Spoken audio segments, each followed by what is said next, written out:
Hello, fellow teachers, and welcome to Teaching with Power. This is Ben Wilcox, and I'd like to welcome you to our study or lesson prep, Alma chapters 30 and 31. And this is a bit of a rare week. Only 2 chapters to cover this time. It's hard to believe. But I can understand why. These are really great chapters with a lot to them. And I look forward to having the chance to spend some time with you in them. My goal is to help you teach or study the Scriptures with more relevancy and power. And if you would like the lesson plans or the PowerPoint slides or the handouts that I use in this lesson, please go to teachingwithpower.com and you're going to find links to my channel, my blog, and my shop. So run and grab your scriptures and your marking pencils. It's time to dig deep.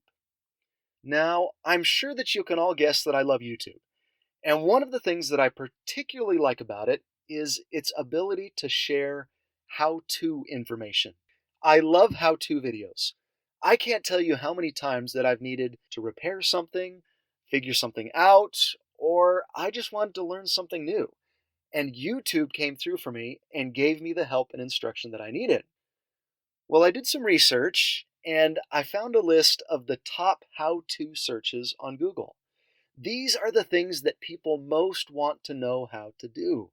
And before I show you, maybe try to guess what you think those top searches are going to be. And number one, interestingly, the most searched how-to video on YouTube is how to tie a tie. Apparently, there's a lot of members of the church on Google. Personally, I can't stand ties. The scriptures seem to suggest that in heaven we're going to wear robes. And I don't see why we just can't start that now. But some other popular how-to searches: how to lose weight, how to draw, how to make money, how to make pancakes. Interesting. Money and pancakes, the 2 most desired human ambitions of all time. How to write a cover letter, and how to make French toast. So breakfast foods make another appearance on the list. Well, this week we're going to examine 2 how-tos. One from the adversary's perspective and one from the Lord's. Korihor is going to speak for Satan, and Alma is going to speak on behalf of the Lord. Their topics: Korihor is going to teach us how to destroy faith in 6 easy steps. And, I think I can hear you murmuring to yourself, why on earth would I want to study Korihor's side? Why would I want to learn how to destroy faith? That's a good question. What do you think? Is there any wisdom in examining the techniques and the tools of the devil?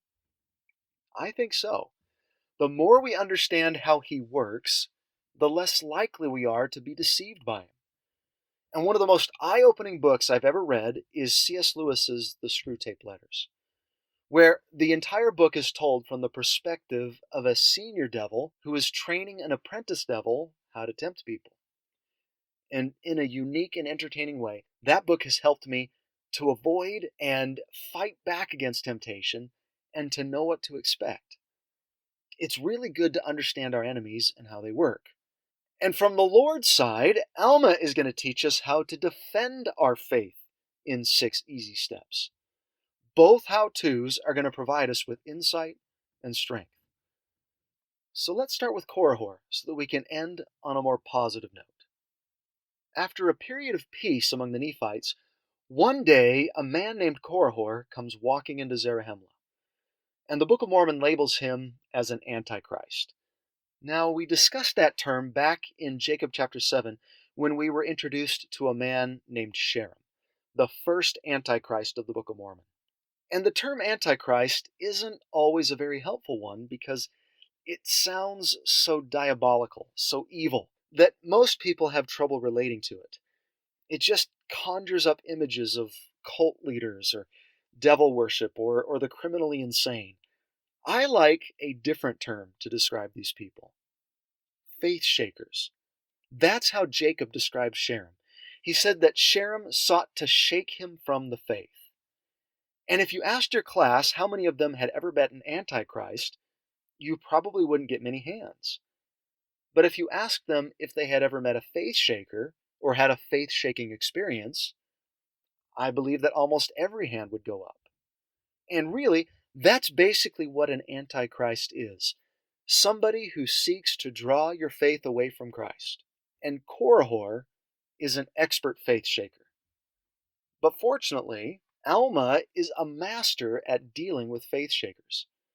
In the Book of Mormon, he gets the privilege of dealing with 3 out of the 4, which is perhaps somewhat fitting because at one point in his life, Alma was a faith shaker himself. But let's examine Korihor first and the tactics that he uses to tear down faith. And hopefully this will better prepare you to recognize these tactics when the adversary tries them on you, which he most certainly will.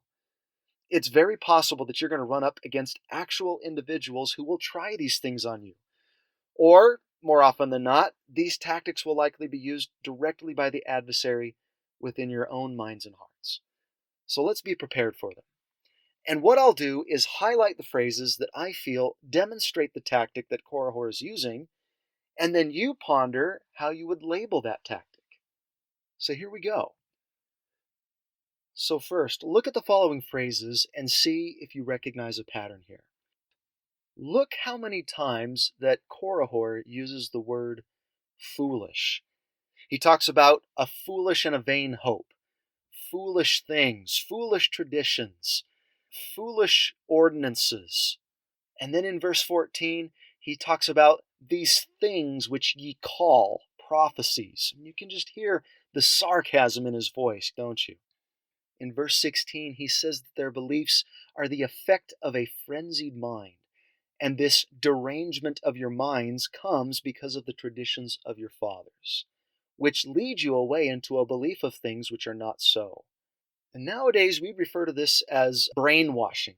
The only reason you church members believe what you do is because you've been brainwashed. It's a psychological problem.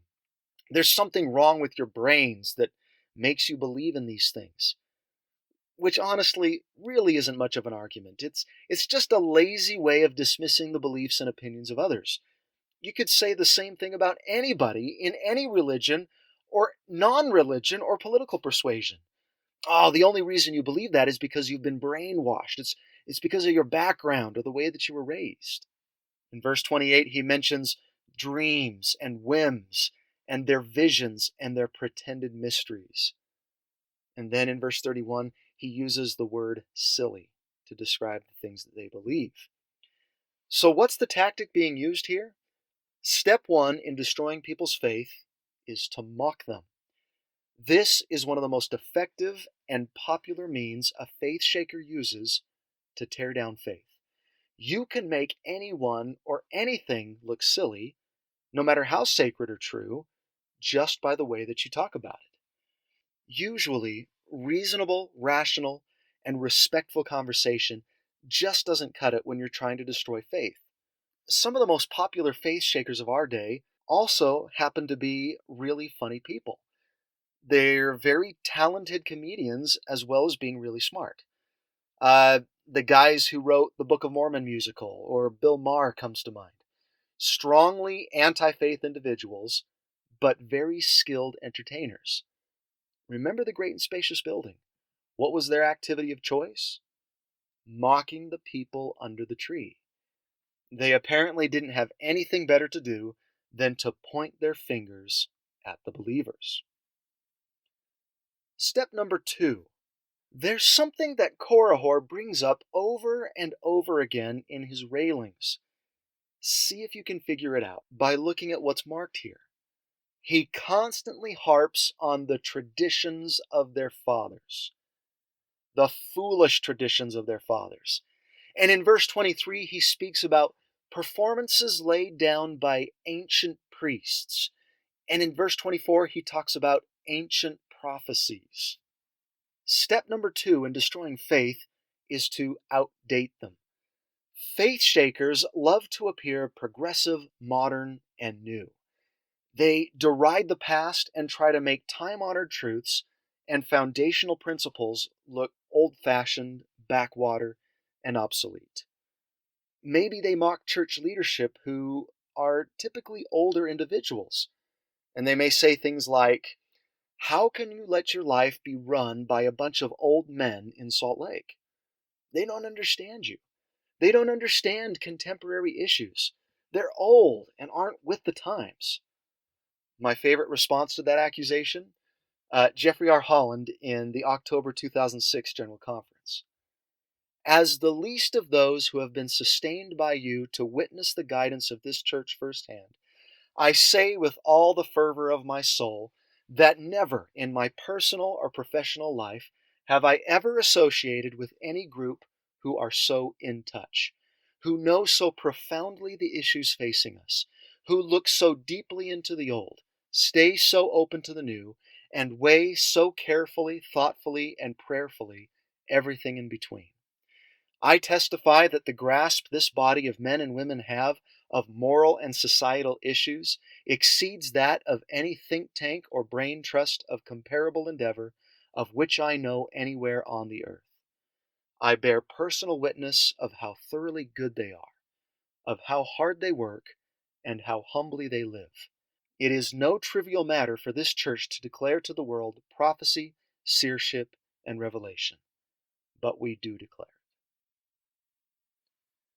Well, step number 3 from the book of Faith Shaking.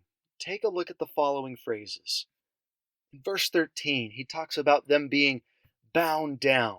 And why do ye yoke yourselves with such foolish things? In verse 23, and because I don't teach this people to bind themselves down under the foolish ordinances and performances.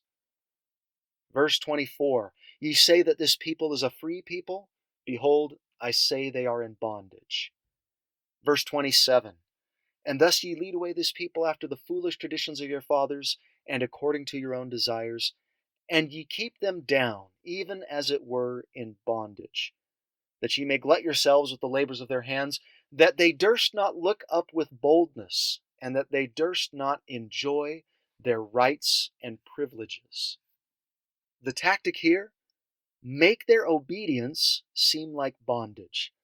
Plant in their minds the idea that following proven rules of effective behavior is restrictive and limits their freedom rather than magnifying it. Believers have a set of rules they call commandments. Make them feel like they're being controlled rather than guided and blessed by them. Faith shakers will almost always suggest that commandments, rules, counsels, and standards are a threat to freedom and therefore should be rebelled against. And that tactic is pretty easy to employ because commandments do restrict the will and the desires of the natural man. That part of us that wants what it wants now, without any thought or regard for the future. Live in the moment and do what feels good.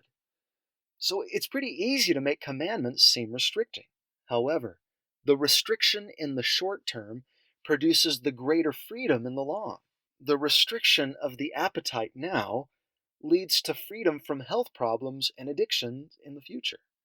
The restriction of lust now leads to the freedom of loving long-term relationships. And the restriction of anger leads to freedom from regret and the loss of trust. God wants willing obedience. So where's the bondage if it's willing? In rock climbing, there are rules that you follow in order to stay safe. Double check your knots. Make sure your harness is tight. Assure that your belay device is rigged correctly. Make 3 points of contact for each move.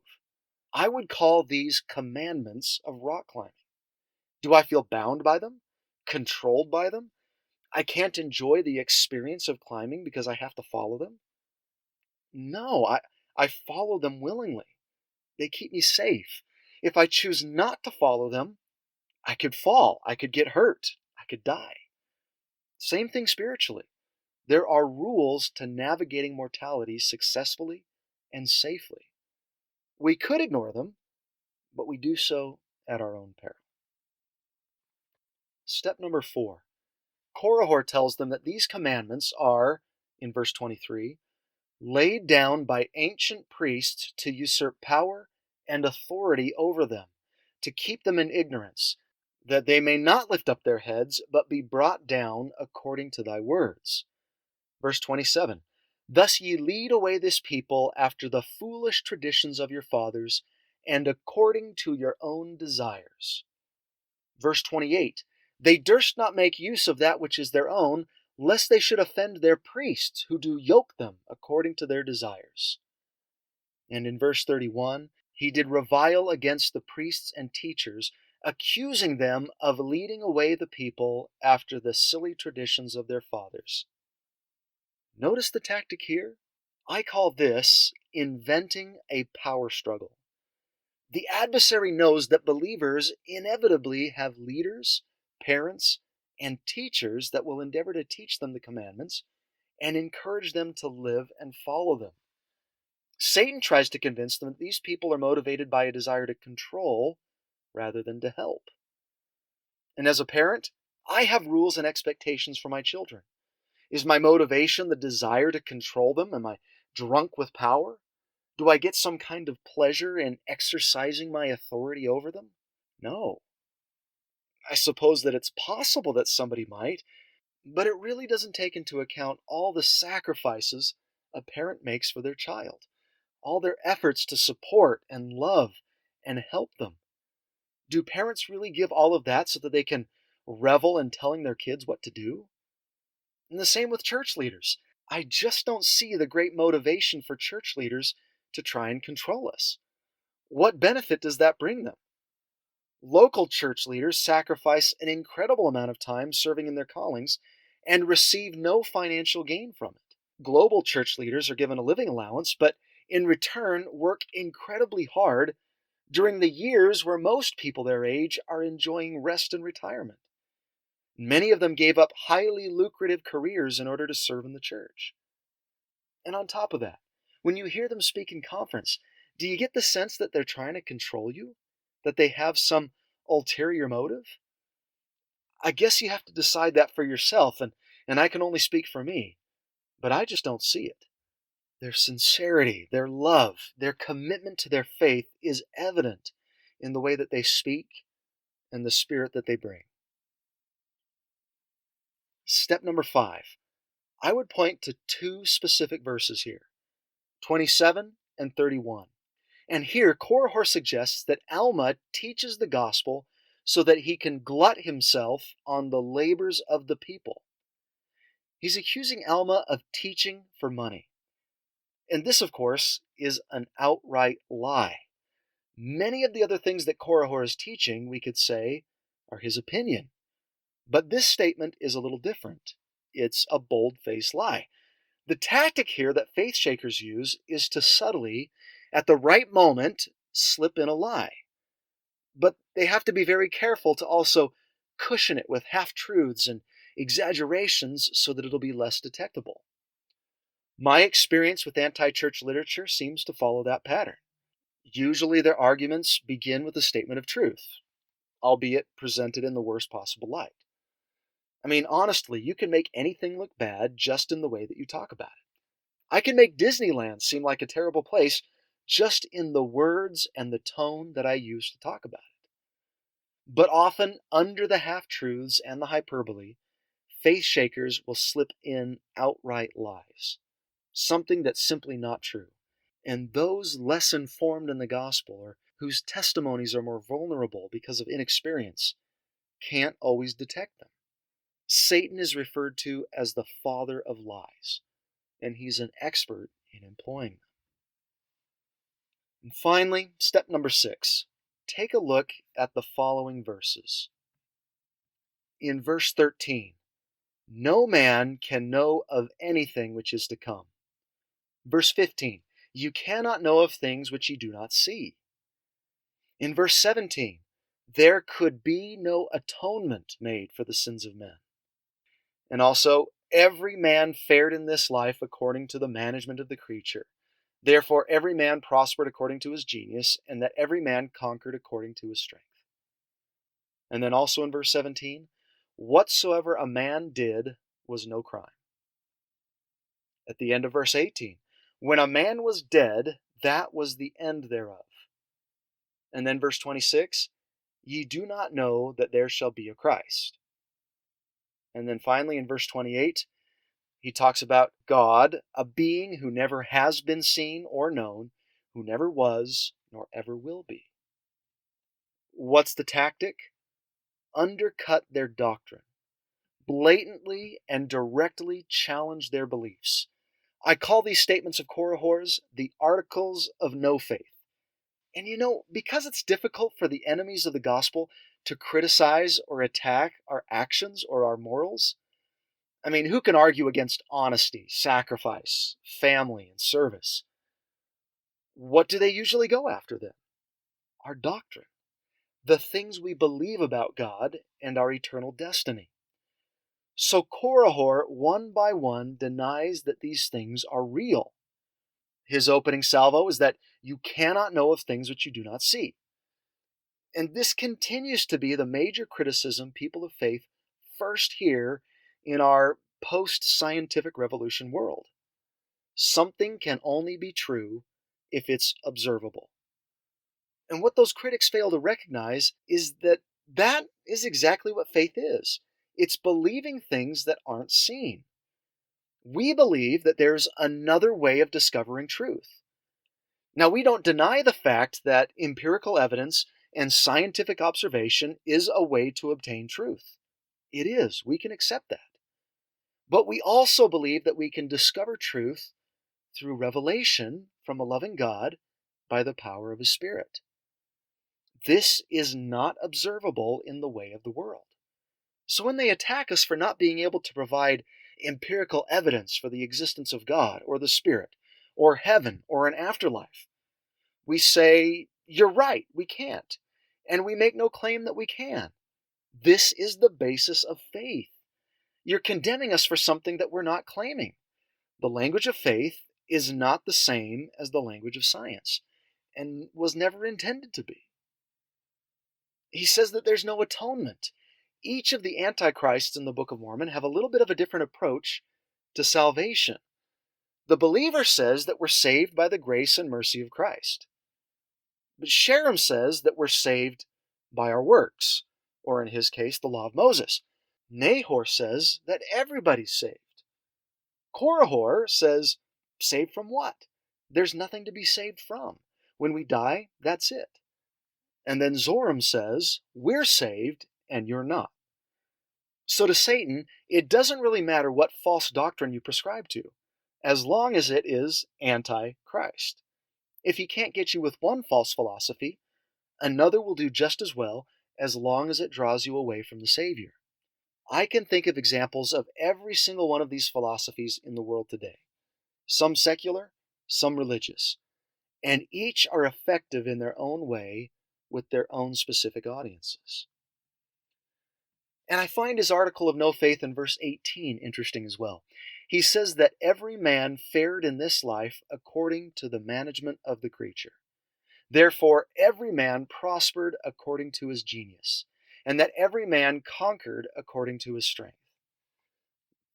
Well, there's a philosophy that's alive and well today. You could call this the law of survival of the fittest, or social Darwinism, the law of the jungle approach to life. Forget service, forget sacrifice, forget fairness and charity. Make all your decisions based on how they benefit you. Self-fulfillment through selfishness. The gospel, on the other hand, has us look after our brother. And when we're in the service of our fellow beings, we're only in the service of our God. The anti-doctrine of Korihor is cutthroat. The doctrine of God is giving.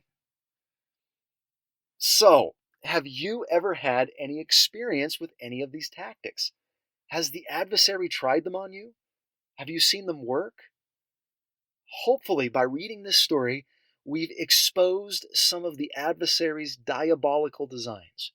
When the faith shakers and the Korihors enter your life, I hope you can recognize the tactics. Satan's methods haven't changed for millennia. Be aware of them and be prepared for them.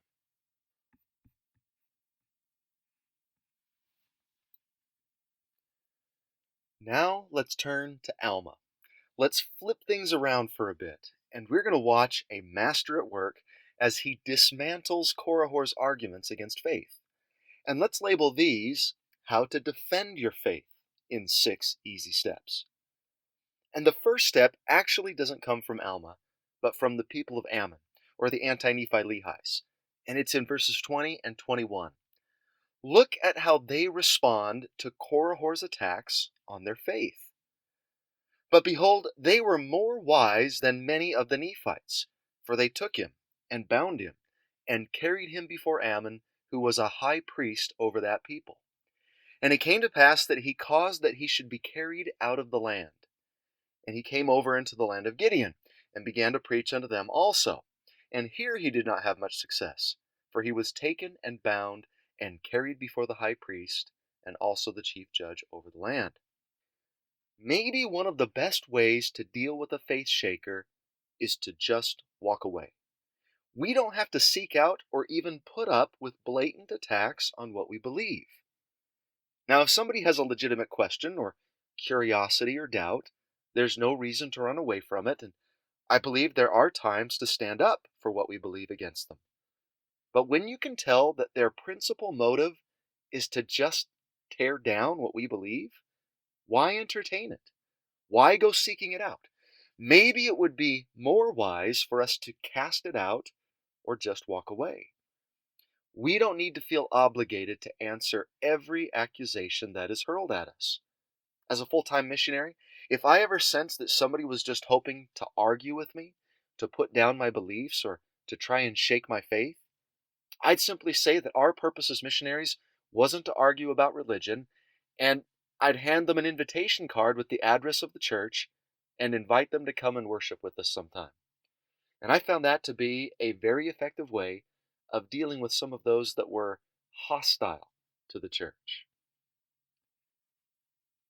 Step number 2 in verses 32 through 34. Now Alma said unto him, Thou knowest that we do not glut ourselves upon the labors of this people.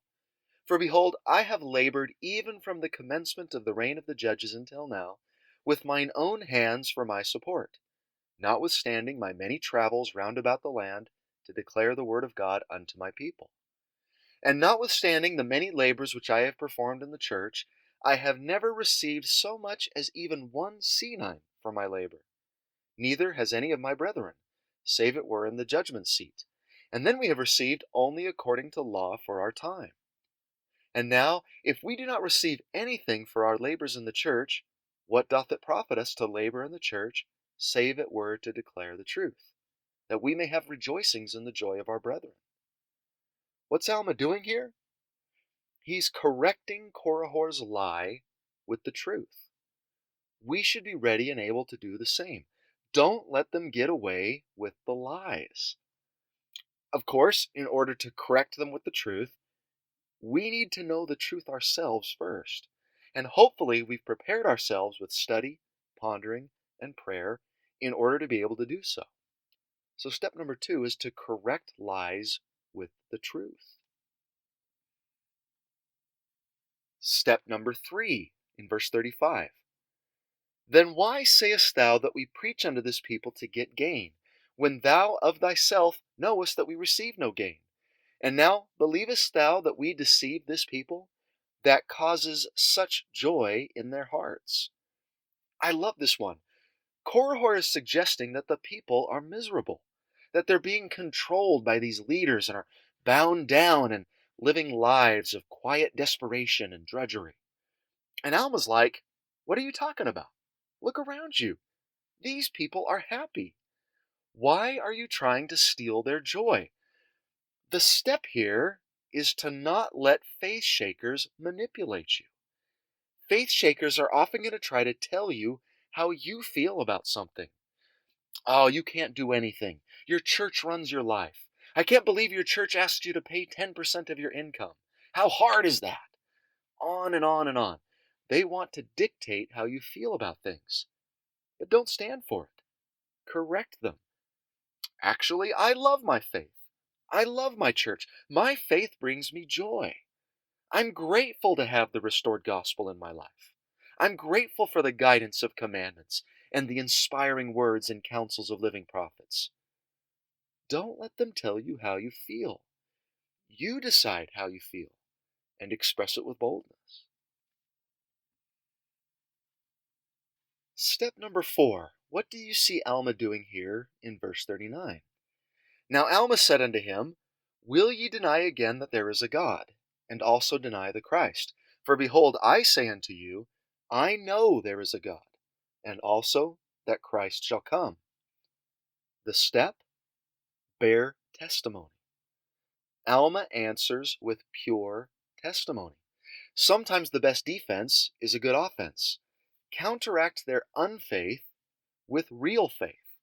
Short, straightforward, sincere statements of belief are powerful tools in fending off attacks. It's really hard to argue with pure testimony. There's a point where you simply just have to say, I know that God lives. I know that Jesus Christ is the Redeemer of mankind. I know that Joseph Smith is a prophet of God. I know the Book of Mormon is true. People can't deny your faith. They can attack it, they can mock it, they can question it, but they can't tell you that you don't have a testimony. That sits comfortably within your power. Now, the usual counterattack to testimony is, well, how do you know? They may say something like, what evidence do you have for your so-called belief? Prove to me that you know. Remember Korihor's article of no faith. You cannot know of things which you do not see. It's all about evidence, right? And that's why I love step number 5. Look at what Alma does in verse 40. And now what evidence have ye that there is no God, or that Christ cometh not? I say unto you that ye have none, save it be your word only. It's like he says, okay, Korihor, since it's all about evidence here, what's your evidence? What evidence do you have that there is no God? Give me your arguments. I would call this step, put them on the defensive. Don't let them back you into a corner. We may not have all the answers, but neither do they. Ask them to give you their evidence. In most cases, they will have to admit that they have no proof either, just their own opinion. And that'll place you back firmly on equal ground. They're like those political candidates who run the smear campaign and offer up argument after argument for why the opponent is a bad choice and what they're doing wrong. And yet, they have no plan themselves. They offer no valid alternatives. It's all about tearing the other down without building something themselves. When I think of the arguments that people have against faith, it's nice to know that there's no evidence that there's no God. There's no slam dunk smoking gun proof that he doesn't exist, or that Joseph Smith didn't have the first vision, or that the Book of Mormon isn't true. Many have tried, but their arguments are just opinions. No proof, no evidence. And you may have already experienced the most common retort to this step. When you ask them to give you evidence that there's no God, they're usually going to say, but you don't prove a negative.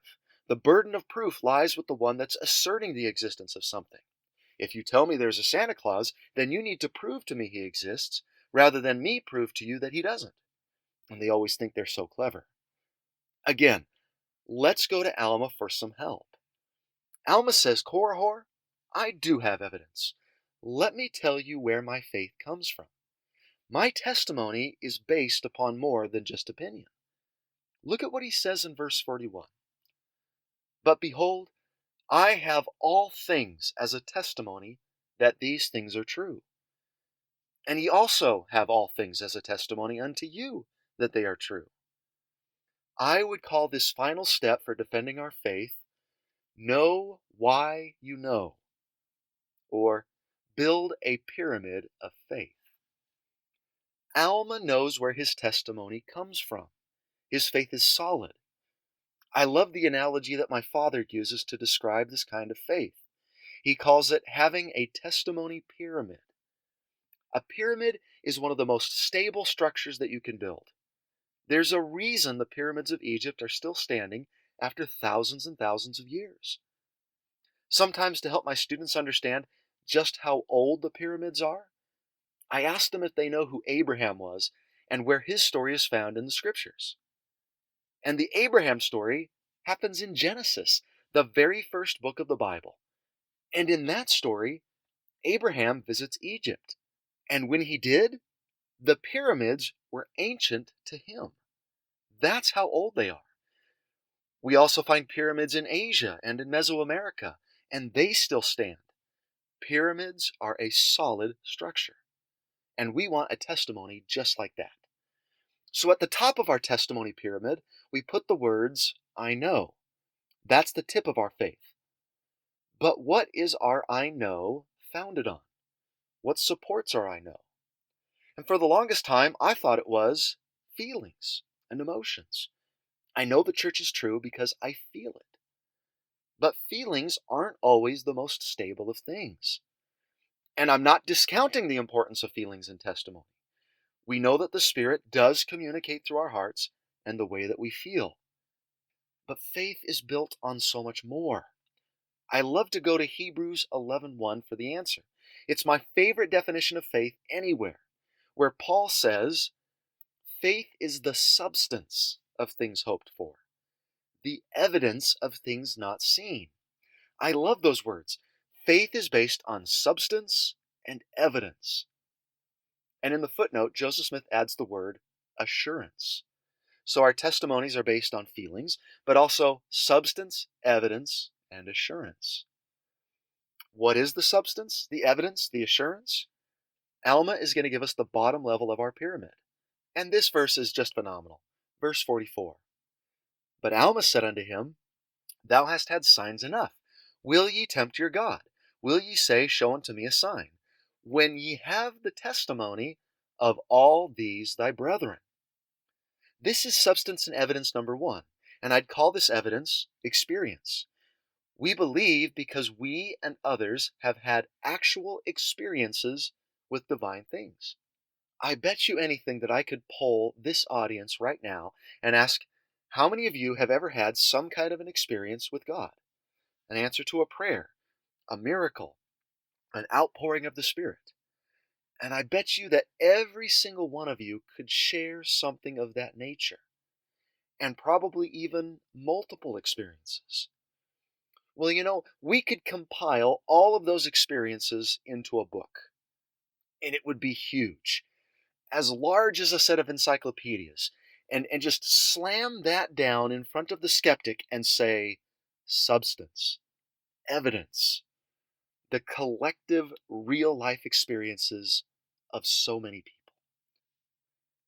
And then he says, and also all the holy prophets. That's substance and evidence number two. We call this evidence authority. We believe in certain things because others with authority, whom we trust, have told us so. I've never seen God or Jesus Christ physically, but I believe in the character and authority of those who say they have. I don't claim to receive direct revelation from God to lead a global church, but I believe in the authority of those who claim they do. We have to look at their character and observe how they speak and live to determine whether we trust in that authority. As far as the first presidency and the quorum of the 12 apostles are concerned, I sense the sincerity and power of those men. I trust their authority.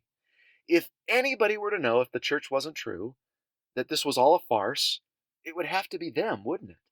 How could you claim that kind of revelation from God in that position and not know if you were really receiving it? Do you get the sense that they're trying to deceive you? That they're putting on airs? I don't. The fact that they speak the way they do and live the way they do and lead the way they do is a great pillar of my testimony. I believe in their authority. And we all, religious or non-religious, have to put our trust in some source of authority. I guess you have to believe in the authority of the scientist, or the engineer, or the politician, or the media personality. And how often do those people turn out to be wrong? We've all got to put our trust somewhere. The fact that we have individuals to turn to with authority is substance and evidence of the things that we believe. Next, the Scriptures are laid before thee. The Scriptures are their own kind of substance and evidence. They're tangible. They're real.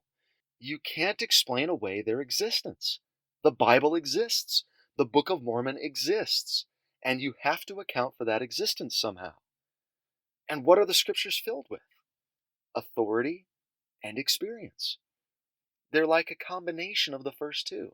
The fact that these books exist and the amazing power and influence they have and have had on millions of people over centuries is evidence and substance for our faith. They have a unique and innate power and spirit that you don't get in any other kind of book. They stand as powerful witnesses of divinity. And luckily for us, as members of the Church of Jesus Christ of Latter-day Saints, we've got 4 of them. And then finally, Alma says, "Yea, and all things denote there is a God. Yea, even the earth, and all things that are upon the face of it. Yea, and its motion. Yea, and also all the planets which move in their regular form, do witness that there is a supreme Creator." And love this one. Let's call this the substance and evidence of reason. Alma is appealing to Korihor's sense of reason. Look around you. Look at the earth and everything on it, and the planets and the solar system as you look into the night sky. Can you really believe that you can have all that order and structure and matter and it be the result of some accident, some chance creation? Our reason dictates against that. It just doesn't seem to make any sense. There must be purpose. There must be design. There must be intelligence behind all of that beauty and order. My sense of reason tells me that. It makes sense in my mind and not just my heart and feelings. That applies to other areas as well. The Book of Mormon. There are only 2 explanations for its existence. Either it was translated by the power and gift of God from ancient records, or Joseph Smith made it up and he wrote it. Those are the options. But my reason tells me that a backwoods farm boy from upstate New York with a 3rd-grade education couldn't have written that book. It just doesn't compute. With all its literary and historical and religious significance and power, my reason doesn't allow me to believe that Joseph made it up. That's not a valid explanation, even for my scientific, logical mind. My reason tells me there's a God. My reason tells me the Book of Mormon is true. My sense of reason tells me that there's a loving God out there and that he would provide a means for his children to discover the truth, a church to act as a source for that truth. My reason tells me that he would have a plan, that he would call prophets, that he would have a system of authority or priesthood and order to operate under. This is all from the logical part of my brain. And to me, that's substance. That's evidence. And you can see, as people of faith, we have a sturdy leg to stand on. And it's far stronger and deeper than feelings alone. And that's why I feel that it's important that all of us, when we say that we know, that we can also express and testify of how we know. Well, to liken the Scriptures, consider the following questions. What has helped you to fend off the faith shakers of your life? What experiences have you had that have helped you to form your testimony? And what evidence and substance forms the foundation of your faith? And are you willing to look for opportunities to bear that testimony to other people? Now, the rest of the story of Alma 30 is pretty straightforward. Korihor continues to demand a sign, and interestingly, God gives him one, but it's not a good one. Be careful what you wish for, because you just might get it. God strikes him dumb, and eventually he's trampled underfoot by the Zoramites. And I find Alma's conclusion compelling. He says in verse 60, "And thus we see the end of him who perverteth the ways of the Lord. And thus we see that the devil will not support his children at the last day, but doth speedily drag them down to hell." Satan doesn't support his children. He cares nothing for those that follow him. He's a deadbeat dad. Why would we choose him then? It makes no sense. Let's choose a better father. He's a little more strict, and he expects a lot out of us. But he loves us, and will more than support us at the last day. He'll lift us up, purify us, and exalt us. And until that day, ignore the mocking of the faith shakers. Trust in the wise traditions of our fathers. Recognize that obedience is not bondage, and trust the authority of the experienced. Don't fall for the lies of the adversary, and know and believe your doctrine. Build your pyramid of faith and know why you know.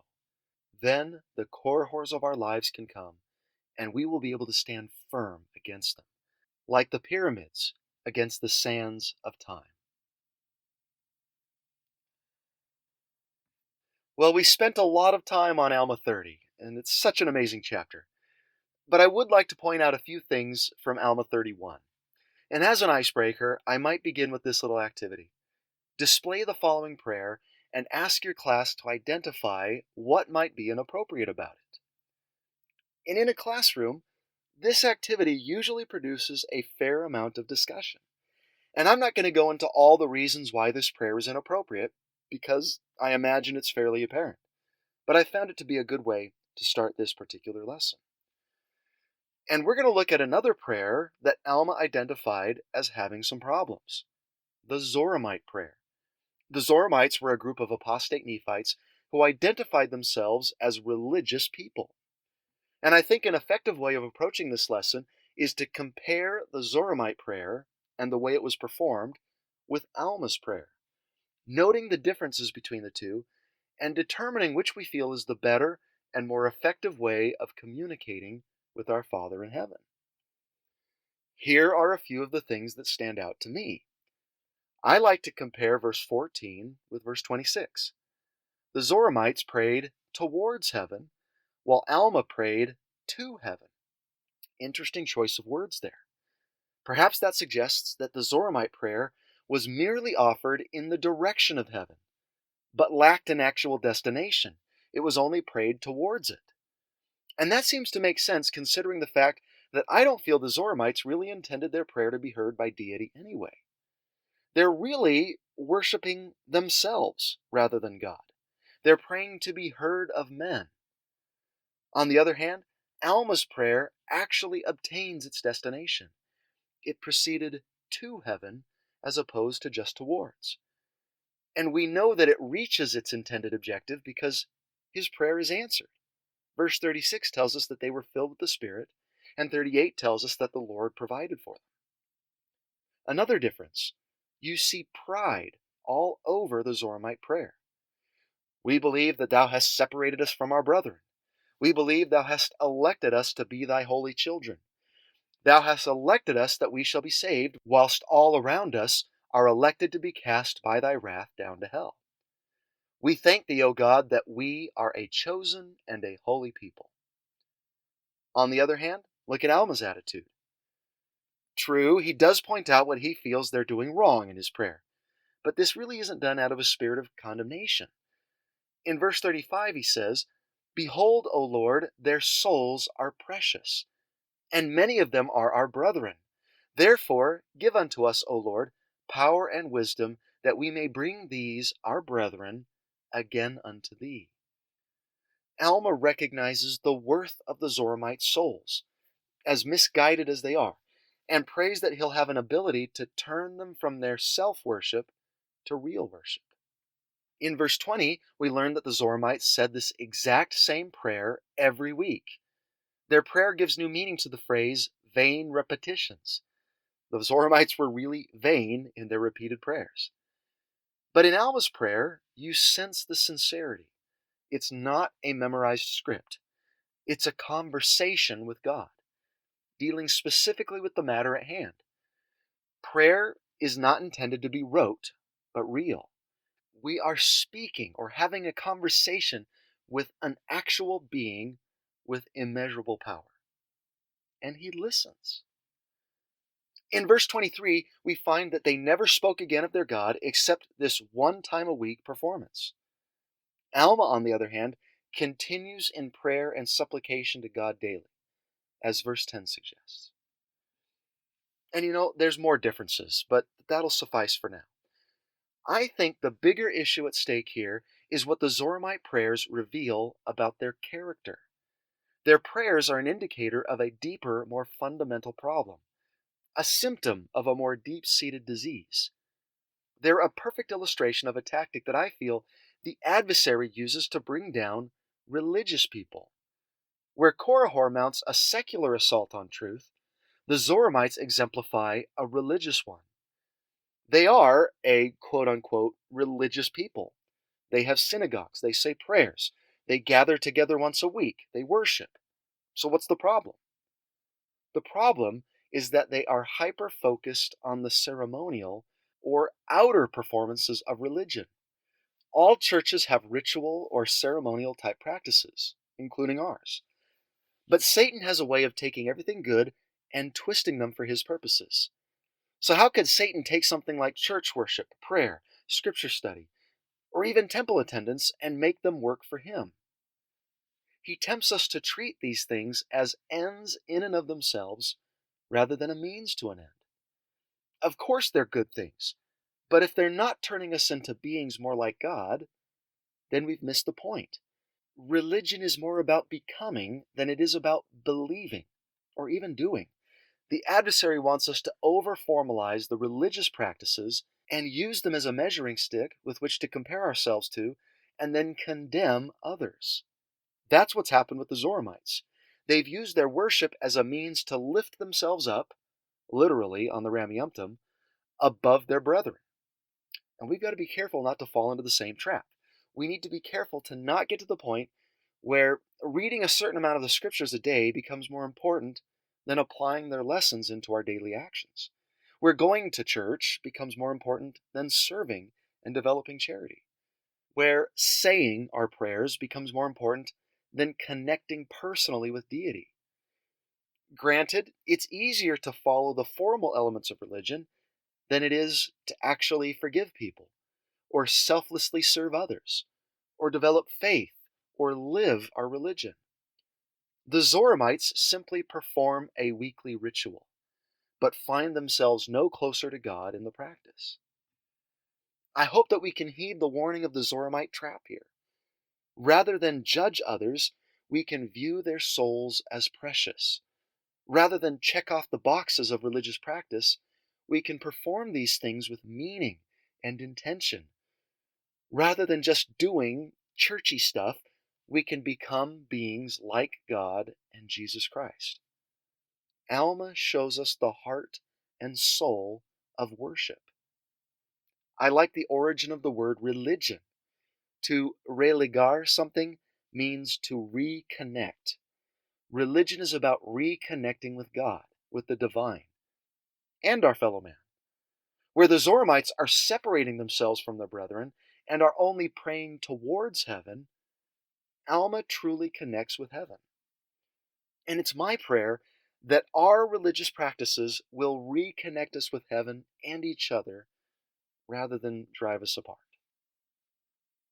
And a few questions to consider here. How sincere are your prayers? What could you do to pray more like Alma? Are there any areas of your worship where you feel you could connect on a deeper level with God? And how could you do that?